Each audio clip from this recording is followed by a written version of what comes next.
Baik, di sini saya akan menjelaskan salah satu materi SMA tentang tes diskusi.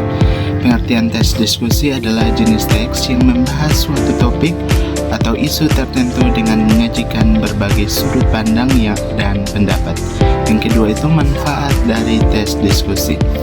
Manfaat dari tes diskusi itu sendiri adalah untuk meningkatkan kemampuan berpikir kritis, analitis, serta memahami berbagai perspektif tentang suatu isu.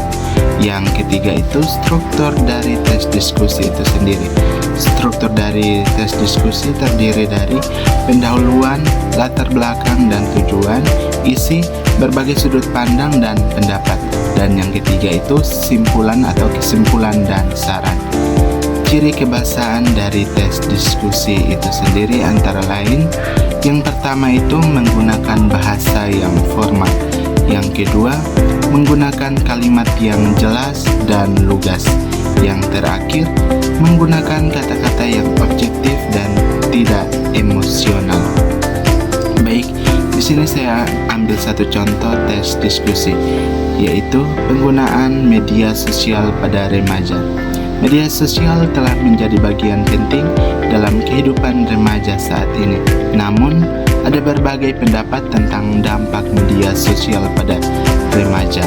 Beberapa orang berpendapat bahwa media sosial dapat meningkatkan kemampuan bersosialisasi dan memperluas jaringan pertemanan. Namun, ada juga yang berpendapat bahwa media sosial dapat menyebabkan isolasi sosial dan menurunkan kemampuan berkomunikasi secara langsung.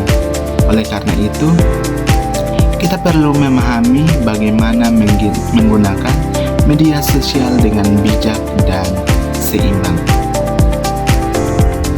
Baik, yang berikut saya akan menjelaskan materi bahasa Indonesia untuk tingkat SMP tentang teks laporan. Yang pertama, pengertian dari teks laporan itu sendiri. Pengertian teks laporan adalah jenis teks yang berisi tentang informasi, peristiwa atau kegiatan yang disampaikan secara sistematis dan objektif. Yang berikut manfaat dari teks laporan.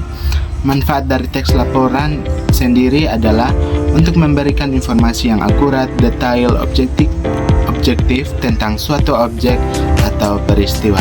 Yang berikut struktur dari teks laporan. Teks laporan terdiri dari yang pertama itu pendahuluan yang berisi tentang latar belakang dan tujuan. Yang kedua, isi yang berisi tentang informasi suatu objek atau peristiwa. Yang ketiga itu berisi tentang kesimpulan. Yang berikut, ciri kebahasaan dari teks laporan antara lain, yang pertama menggunakan bahasa yang formal, yang kedua menggunakan kalimat yang jelas dan lugas, yang ketiga menggunakan kata-kata yang objektif dan tidak emosional. Di sini saya ambil contoh teks laporannya, yaitu laporan kunjungan ke museum. Pada hari Sabtu kemarin, kami melakukan kunjungan ke Museum Nasional. Kami berangkat pukul 8.00 dan tiba di museum pukul 9.00. Di dalam museum, kami melihat berbagai koleksi benda bersejarah seperti patung, guci, lukisan. Kami juga mendapatkan penjelasan dari pemandu tentang sejarah dan makna benda-benda tersebut.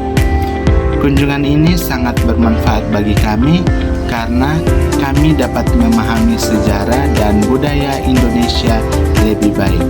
Demikian yang dapat saya jelaskan. Sekian dan terima kasih.